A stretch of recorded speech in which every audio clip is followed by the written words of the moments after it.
L'invité ce matin, c'est Luison Seke. Bonjour. Bonjour. Vous êtes un jeune notable du Congo central. Qu'est-ce qui a réellement changé depuis l'arrivée de Guy Bandou, le gouverneur? Il est moins bavard. Et puis, depuis un certain temps, il n'y a pas assez d'accusations, plutôt d'agitation. Qu'est-ce qui se passe? Est-ce que la province se relève, une province stratégique avec autant d'atouts? Vous avez la parole. Dites-nous concrètement l'approche Bandou, issu de Songololo dans Cataracte. Ce n'est pas un Congo conflictuel apparemment. Merci beaucoup Fabien pour la parole et surtout pour cette invitation. Et avant toute chose, j'aimerais, avec votre permission bien entendu, saluer tous les Congo éparpillés à travers le monde, à Kinshasa ici et plus particulièrement au Congo central, et qui sont en train de nous suivre à ce net moment. Ce qu'il faut retenir d'emblée, M. Fabien, par rapport à la province du Congo central, c'est que la province est en paix. L'approche du gouverneur Guy Bandou aujourd'hui, c'est de rassembler les Congo autour d'un idéal.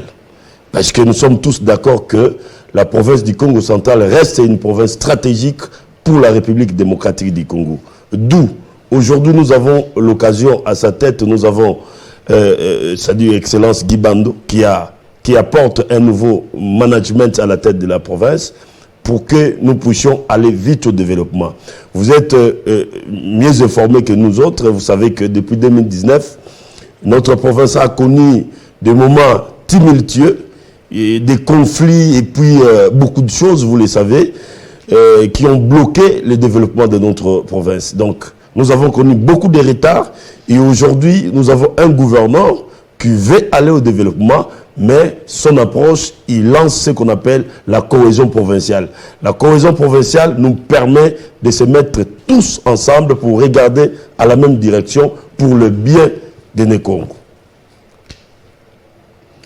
L'approche, c'est la cohésion provinciale entre Cataracte, Lukaya et Bas-Fleuve, mais la gestion elle-même, comment elle se présente depuis qu'il est là, qu'est-ce qui a bougé?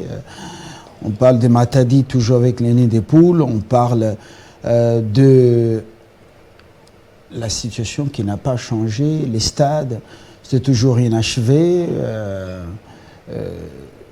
Qu'est-ce qu'il a amené de nouveau? Si il a une approche pour mettre tout le monde ensemble, mais les développements, lui, il est tard à venir selon les échos qui nous parviennent. Monsieur Fabien, nous devons nous mettre d'accord que le développement, c'est tout un processus. Et donc, pour développer une entité, ça ne se fait pas à la 6-4D, ça ne se fait pas de manière sporadique ou conjecturelle. Le développement se fait de manière systématique. Et donc, si vous lisez Rostoy ou si vous lisez Édouard Schill, on va vous dire et on va vous montrer qu'il y a des préalables pour aller au développement. Vous savez, nous sommes une province stratégique. Nous avons bien entendu des territoires qui sont enclavés. Nous avons des chefferies. Nous avons des secteurs qui sont enclavés. Et le gouverneur Guy Bandou, aujourd'hui, la politique qu'il est en train de mettre sur place, c'est que nous devons partir d'abord de nos territoires, désenclaver nos territoires afin que nous puissions booster le développement de la province du Congo central. Et c'est ce qui se fait à ce net moment. Et au-delà de ça, nous sommes de l'Union sacrée, M. Fabien. Nous sommes en train de travailler pour accompagner la vision du chef de l'État, matérialiser la vision du chef de l'État. Notamment, c'est la gratuité de l'enseignement primaire. Et aujourd'hui, la province du Congo central devient une province pilote quant au soutien que nous portons à la gratuité de l'enseignement primaire. Et donc, le gouvernement provincial, sous le management de Guy Bandou, a instauré ce qu'on appelle la prime sur la gratuité de l'enseignement primaire. une façon de soutenir la vision du chef de l'État, une façon de rendre effective la vision du chef de l'État sur, bien entendu, la gratuité de l'enseignement. Au-delà de ça, pour soutenir nos jeunes, il a instauré une bourse, justement pour pousser nos élèves à l'émulation, de donner les meilleurs d'eux-mêmes pour que demain, ils soient utiles pour non simplement la province, mais toute la République. Donc, il y a une bourse. Déjà aujourd'hui, nous avons une vingtaine d'élèves qui sont éparpillés à travers nos universités, que la province est en train de prendre en charge dans le cadre de la bourse, bien entendu. Et puis, ça évolue comme ça. Et au-delà de ça, nous avons encore des écoles qui sont en train d'être construites dans chaque territoire. Nous avons 10 écoles aujourd'hui, des écoles techniques hyper équipées, justement, pour continuer à encadrer la jeunesse qui est l'avenir de demain. Mais nous avons le principe qui dit que l'avenir de demain se prépare aujourd'hui. Alors, vous parlez des écoles, mais là, c'est le programme des 145 territoires. Le Congo central en est également le bénéficiaire. Ce ne sont pas les écoles construites par le gouvernement provincial. La plupart de ces écoles, c'est le gouvernement central à travers ce programme de développement. Et oui, on peut peut-être accepter l'initiative de la bourse d'émulation, la bourse d'excellence, pour créer une certaine émulation. Mais bon, au-delà, les sociales de nos Congo, des Congolais du Congo central, l'état des routes, le Congo central produit énormément de sous. Ben c'est pourquoi d'ailleurs, c'est Fabien, je vais vous inviter prochainement de venir au Congo central, voir l'effectivité de ce qui se passe sur le terrain, parce que maintenant, je vous ai parlé de nos territoires, la situation réelle de nos territoires. Nous avons, moi je suis de Sekebanza, donc si vous arrivez à Kinzaolanda, vous êtes à Vulakitunga, Vulakimadiata, vous partez du côté de Mbimbila. Nous avons bien entendu des villages qui produisent de denrées alimentaires, mais qu'on ne savait pas, c'est-à-dire que déverser vers la ville de Matadi. Pourquoi? Parce que nous avons des territoires qui ont des problèmes de routes. Et c'est pourquoi le gouverneur a lancé, avant toute chose, la réhabilitation des routes à desserte agricole. Et donc c'est ce qui se fait sur le terrain. Et si vous partez déjà du côté de Kimale, le Kidissou, il y a des routes qui sont en train d'être réhabilitées pour permettre l'évacuation de produits agricoles et permettre à assurer d'abord l'autosuffisance alimentaire au niveau de la province, mais aussi alimenter la ville de Kinshasa. Donc, c'est ça la politique qui est en train d'être mise en place. Et vous allez voir au-delà de ça, nous avons suivi des brouilles, des scribes, des pharisiens, des principaux sacrificateurs qui sont malheureusement nos opposants, qui ne voient que du noir, là où peut-être des évidences qui sont aux yeux. Si vous arrivez au Congo central, M. Fabien, vous verrez que le gouverneur Guibandou a relancé les travaux du stade de Lumumba parce que depuis un certain moment, dans les secteurs sportifs, nous avons des sérieux problèmes et nous ne savons plus, surtout le football qui est le sport roi, nous ne savons plus aligner des équipes compétitives au niveau national, faute des infrastructures de base. Donc il a pris cette situation à bras le corps pour soutenir les sports et relancer les travaux du stade de Lumumba, donc qui est aujourd'hui opération plutôt en pleine construction.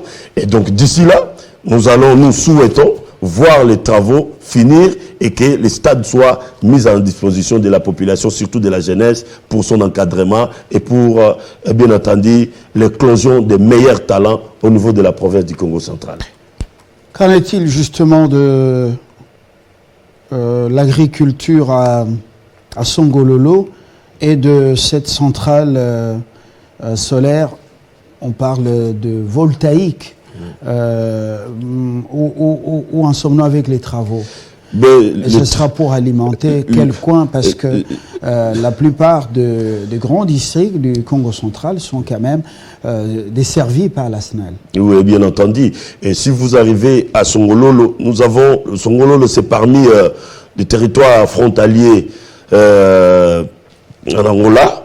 Et donc, nous avons une politique, le gouverneur a une vision de connecter le territoire de Songololo et faciliter des échanges entre Songololo, c'est-à-dire à travers l'Oufou et les autres territoires, avec l'Angola.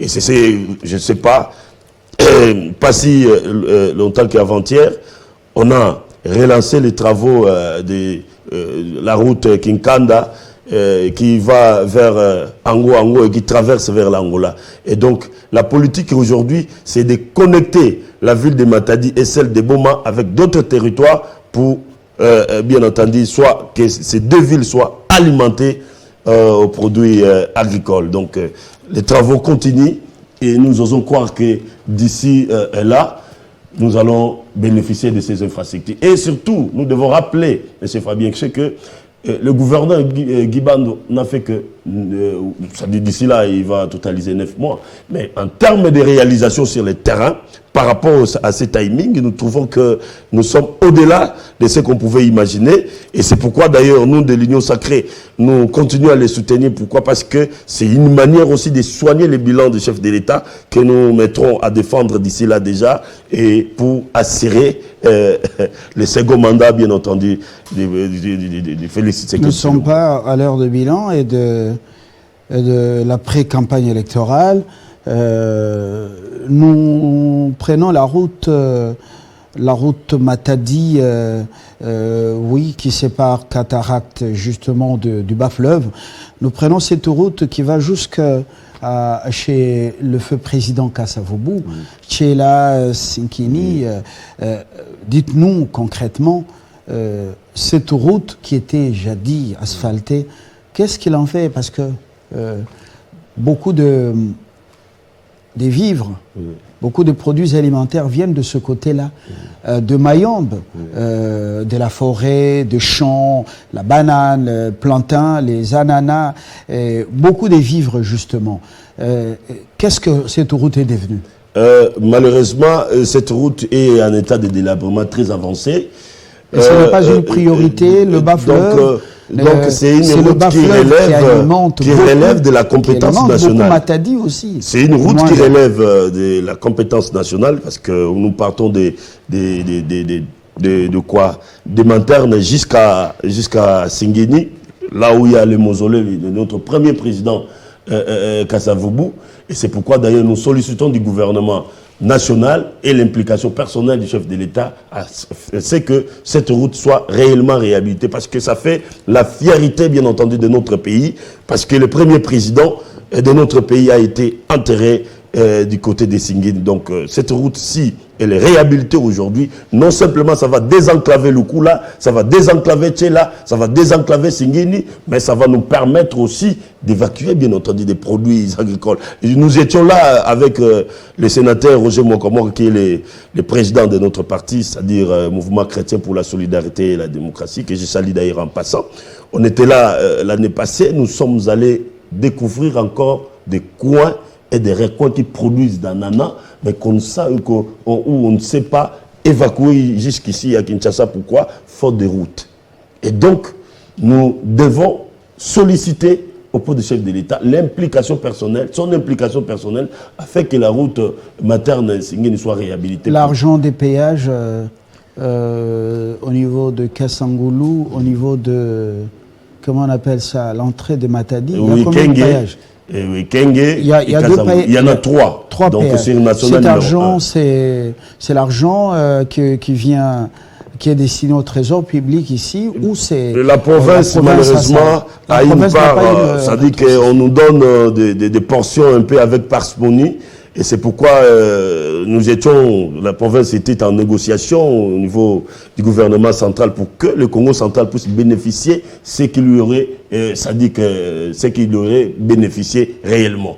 Et donc, les négociations sont en cours. J'espère que au lieu de 1 ou 2%, on doit atteindre, peut-être on va atteindre 15 ou 20% pour que le Congo central ait véritablement le moyen de son développement. Et donc, nous continuons à insister sur ces points-là pour bénéficier de ce qui nous revient des droits. Voilà un peu, Fabien. Et dans le cadre de la responsabilité sociétale, Perenco, dans l'exploitation de pétrole en onshore, offshore, rétrocède aussi et à Mwanda et à la province.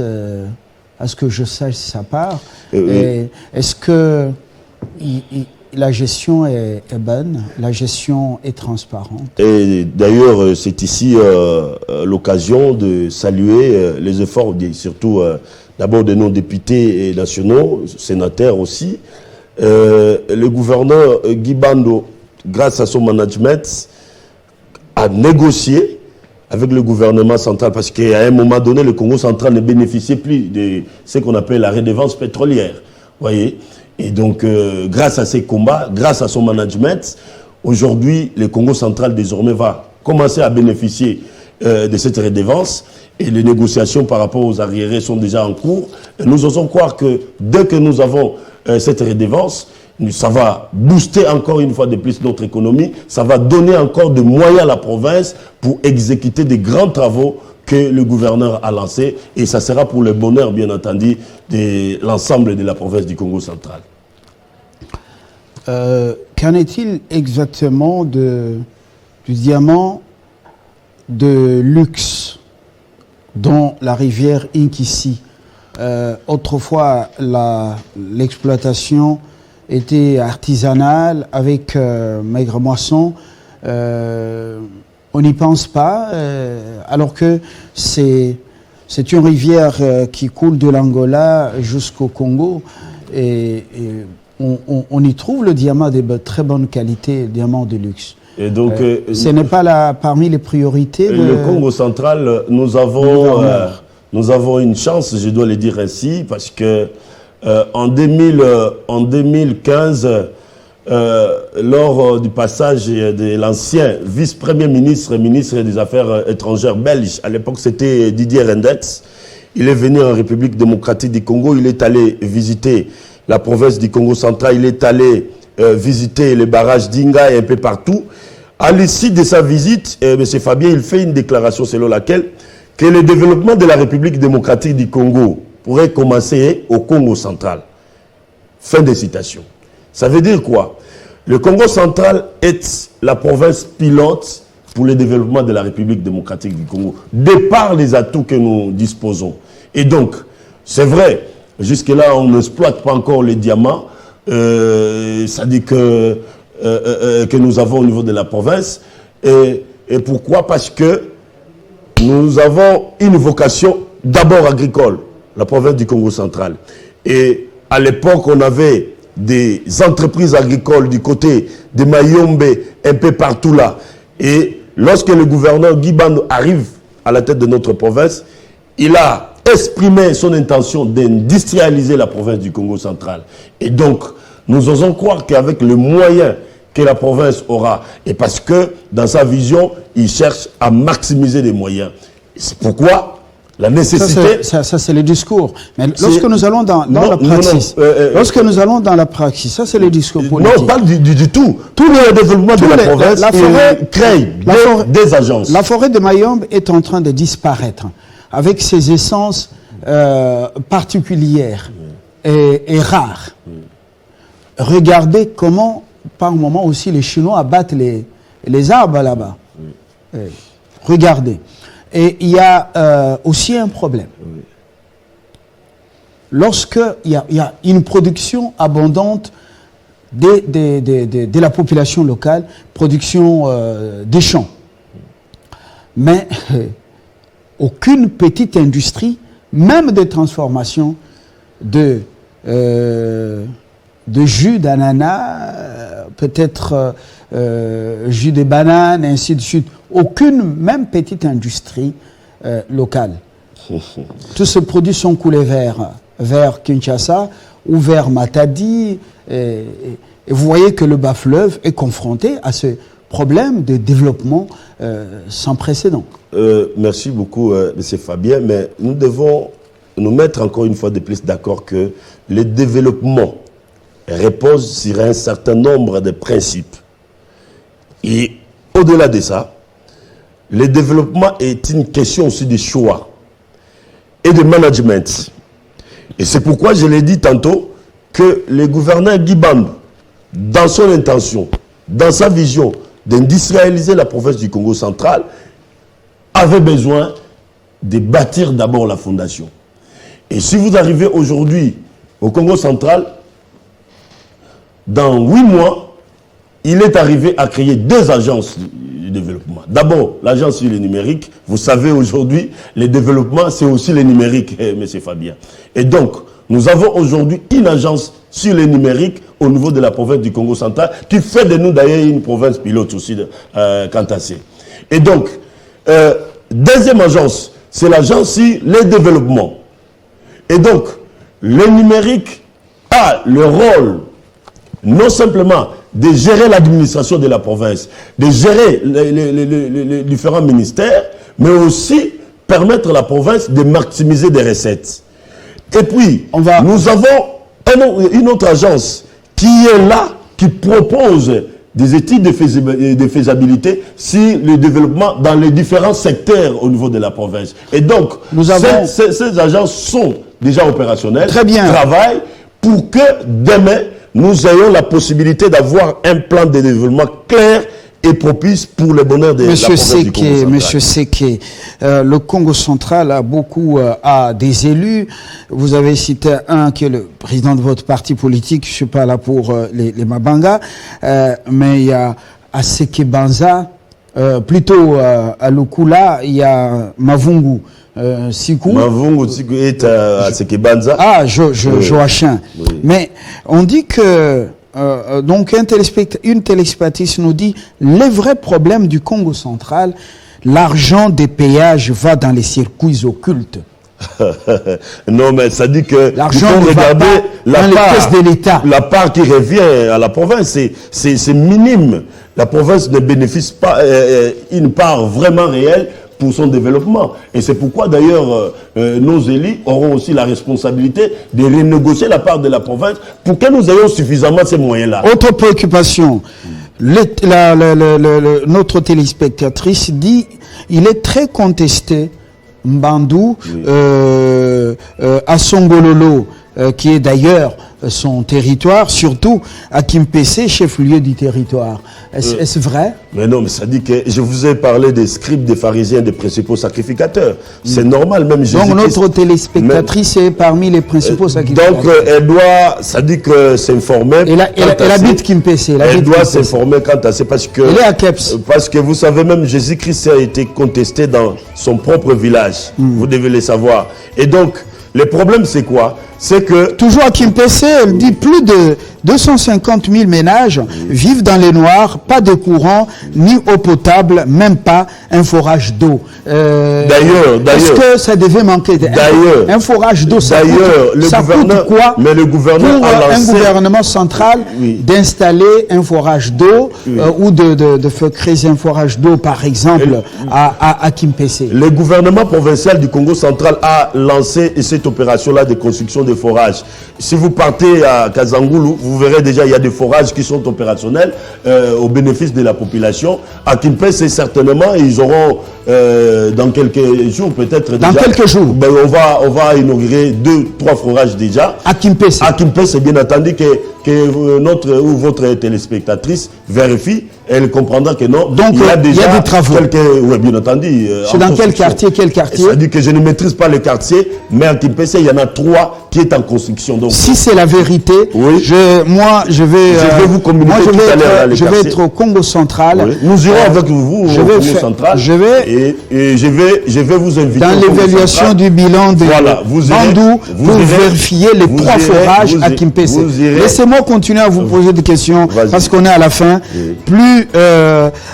Songololo a 5 usines de cimenterie privées, plus celle de l'État congolais, la SINAT. Oui ou non? Bien entendu. 5 usines de cimenterie privées, Songololo. Oui. Alors, est-ce que ça a apporté vraiment un développement local? Est-ce que le chômage est absorbé? C'est ça le vrai problème, parce que vous voyez, le privé ont leur façon de fonctionner.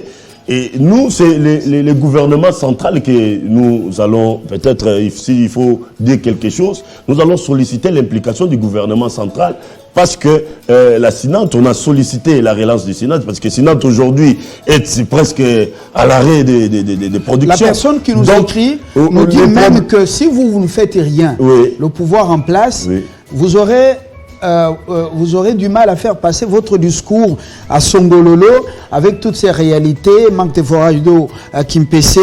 Et apparemment, c'est une personne proche du camp Mukwege, du camp Katumbi. Mais c'est pourquoi d'ailleurs.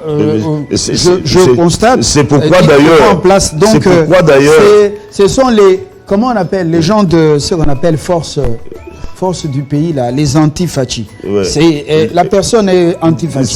C'est pourquoi d'ailleurs je vous disais que le développement est une question de choix, M. Fabien. Ce n'est pas qu'est-ce que je vais dire?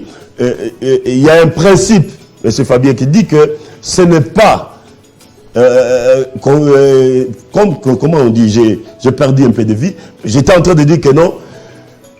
C'est idiot de croire qu'on peut s'aimer à 10 heures et récolter à 12 heures. Ce n'est pas du tout possible. Donc, nous devons respecter le préalable qui nous amène au développement. Nous sommes en train de travailler. Le gouvernement provincial est en train de travailler pour répondre efficacement à ces questions-là. Parce que ce sont des préoccupations de la population et le gouvernement provincial a pris à bras le corps tous ces problèmes-là. Des forages sont en construction. Je vous ai parlé des écoles. Est-ce que le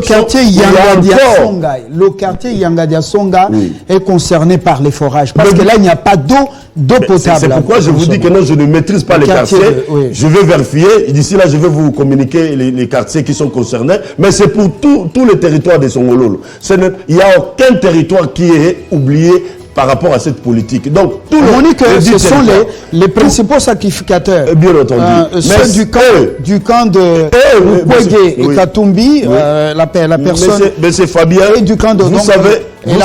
Elle envoie des messages pour vous piquer, vous sentez. Si vous ne faites rien là-bas, vous n'aurez pas je vous ai dit, mais c'est Fabien, c'est que les principaux sacrificateurs sont là que pour bloquer les plans de la rédemption de notre pays. Nous devons sauver notre pays. Nous avons un programme qui est mis en place. Mais ce programme-là ne va pas s'exécuter le même jour. On est en train d'y travailler. On a voulu des écoles techniques. Nous en avons déjà. On a voulu des centres de santé. Nous en avons dans les 10 territoires. On a voulu l'achèvement du stade de Lumumba. C'est en cours d'exécution. Nous, à Matadi, par exemple, déjà. Nous, déjà, à Matadi, par exemple. Nationale. Je vais en arriver, M. Fabien. Oui. Nous, déjà, à Matadi. C'est comme l'Amiba Mbujimaï. Oui, je vais en arriver. Oui. Nous, déjà, à Matadi, nous sommes bénéficiaires non simplement du stade de Lumumba, mais aussi, nous avons un problème lorsque vous arrivez à Matadi. Il y a un marché du genre de Matadi Kibala qui est juste à l'entrée de notre ville de Matadi qu'on appelle le marché Mvoadou. C'est un marché qui expose la population parce que comme c'est sur national numéro 1, il y a de gros véhicules. On a fini, mais il y a de gros véhicules. Alors la population est exposée. Alors maintenant le gouverneur arrive. Il dit que non. Par souci de notre population, nous devons protéger cette population. On cherche à délocaliser ces marchés pour loger les mamans. On avait un grand marché qui était abandonné, le marché CID. Aujourd'hui, on est en train de construire un nouveau marché pour récupérer nos mamans. C'est une bonne chose pour la sécurité. Lorsque vous parlez de la SINAT, pour sécuriser la population contre les accidents. Voilà. SINAT, c'est comme la Biba Mbujimaï. Voilà. SINAT, Requiem, ce sont les Chinois avec les entreprises privées qui ont pignon, qui ont vent en poupe. Voilà. Le problème, c'est quoi? La responsabilité sociale, pas d'impact.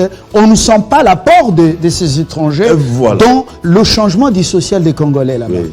Mais c'est pourquoi nous devons favoriser nos entreprises, parce que aujourd'hui, si vous partez à Kimpese, vous verrez que non, la SINAT a des problèmes. Nous avons sollicité l'implication du gouvernement central parce que la SINAT à l'époque ne demandait que 20 millions pour relancer ces activités. Bon, jusque-là, le gouvernement, ça dit que tergiverse un peu par rapport au choix aussi qu'il faut faire sur le terrain. Mais sinon, le problème de la SINAT, c'est au niveau relève du gouvernement central. Moi, je vous parle particulièrement de la province du Congo central, des réalisations que nous sommes en train de bénéficier dans 8 mois que le docteur Guy Bando a fait à la tête de notre province. Je vous montre de différentes réalisations, des actions à impact visible dont bénéficie notre province. Et donc, c'est pourquoi je dis que non, nous avons aujourd'hui droit et nous avons cette motivation-là de dire que non, voilà, le bilan du chef de l'État pour la province du Congo central est tellement magique Parce que nous aurons la responsabilité de donner le meilleur de nous-mêmes et pour assurer le second mandat du chef de l'État. Et je termine par là. Non, s'il vous plaît. Je termine par là parce que nous, la province du Congo central... Donnez-moi aussi le temps. Donnez-moi aussi le temps de poser J'ai fini par là. J'ai fini par là. Vous n'avez pas fini par là, c'est moi qui... Depuis 2006, oui. Notre province a toujours tendance à basculer vers l'opposition. Et donc, de 2006, 2011, 2018, on est allé à l'opposition. Cette fois-ci, nous avons dit que grâce à la cohésion provinciale lancée par le gouverneur Guy Bando, nous, le Congo central, on est en train de se préparer pour donner le maximum de voix au président de la République afin que nous puissions basculer vers la majorité et assurer, continuer à accompagner les chefs de l'État à la matérialisation de sa vision. Monsieur Seke, on dit route, bonne route, avec Mwinda, l'électricité, ça rime avec le développement, oui ou non? Oui, bien entendu. Mais au Congo central, il y a des routes qui sont viables, quand même.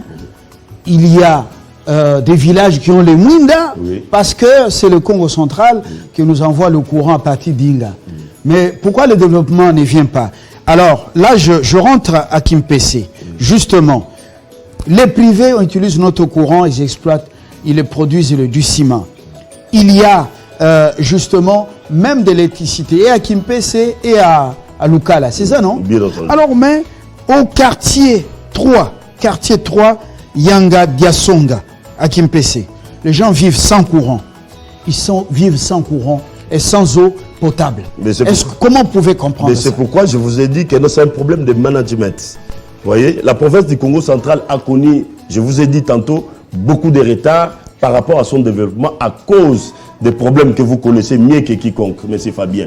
Et aujourd'hui, c'est pourquoi d'ailleurs, la raison de mon passage ici, dire à la population que oui, nous avons connu les retards, mais aujourd'hui nous avons un gouverneur qui a une nouvelle vision pour notre province. Il doit bénéficier de notre soutien, M. Fabien. Pourquoi? Parce que nous voulons récupérer le temps perdu. Nous avons perdu tellement de temps parce que pour juger le bilan du gouverneur Guy Bando, il faut partir de 10 mai 2022. Donc il n'a pas encore totalisé une année à la tête de notre province. Mais sinon, nous disons à la population, les réalisations sont déjà là. Il continue à travailler à travers son gouvernement provincial pour résoudre ces problèmes ici. Et il a lancé la politique de construction des ouvrages de proximité, entre autres des forages et des écoles dont je vous ai parlé. Et c'est déjà disponible. Donc pour le cas de Songololo, je vais prendre le nom de ces quartiers-là pour vous dire que non, Songololo est concerné, qui peut essayer concerner. Ça doit être Yanga Diasonga. Voilà. Voilà, Yanga Diasonga. Donc c'est Yanga Diasonga, quartier 3. C'est sans courant, sans eau potable, sans forage. Prenez en compte ça, monsieur le gouverneur, c'est très très important. Vous êtes de Songololo.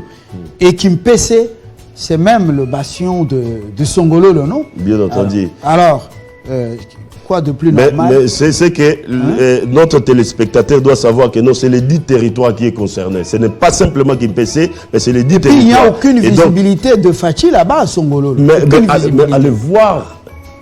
Les Katumbistes et les Mukwegistes risquent d'envahir là-bas et puis après vous allez dire toujours mais c'est Fabien, je vais vous inviter au Congo central. C'est le bastion je vous ai dit de l'Union sacrée. Je vais vous inviter au Congo central, vous allez voir la visibilité du chef de l'État. Nous avons dit les principaux sacrificateurs, les scribes et les pharisiens seront vaincus par les actions, par les actes et par les œuvres, pas par la parole. Merci. Et donc, soutenir la vision du chef de l'État, c'est faire ce que Guy Bando est en train de faire à la tête de notre province. Alors, installer le forage d'eau à Kimpese, ça sera fait déjà. Au quartier 3, ça sera fait parce que c'est en cours d'exécution. Yanga Diasonga, et on saura que réellement vous aimez ces Congolais. Ils ont droit à la vie, non? C'est pourquoi nous avons mis une politique pour résoudre tous ces problèmes et répondre efficacement à leurs préoccupations et à leurs attentes. Et voilà. OK. Entre-temps, les réseaux occultes, arrêtez de bouffer l'argent des péages. Bon, si tout va bien, on sera au Congo central pour pouvoir évaluer ce qui se fait. Bon, c'est normal. Hein? Ça sera avec plaisir d'ailleurs. Très bonne journée. Seke Luison, jeune notable du Congo central, lui-même, il est Seke Banza. On dit Seke Banza ou bien c'est Seke Banza. Mais on dit là-bas Seke Banza. C'est Seke Banza. Moi, c'est Seke Lelo, mais notre territoire, c'est Seke Banza. Le village de Seke. Oui. Moi, je suis de Vula-Kitunga, Vula-Kimadiata, Kimalele. Je connais mieux le Congo central plus que toi. C'est ma seconde province. Ah, ça, c'est une bonne chose. Ouais. Et c'est aussi la seconde province du président de la République. Vous savez que non, il a passé beaucoup de temps là-bas. Et dernièrement, alors, lorsqu'il fêtait le 100e anniversaire de leur école là-bas, le président de la République a chanté à Kikongo avec ses anciens collègues, donc à Jimambomba là-bas. Et voilà. Oui, on a suivi l'événement. Alors nous saluons tous ceux qui sont en Batakouloussou, Fidi Malele, ceux qui sont à Mbatakiela, tous ceux qui sont en Ngeba et tous ceux qui sont chez les Baoyo là-bas.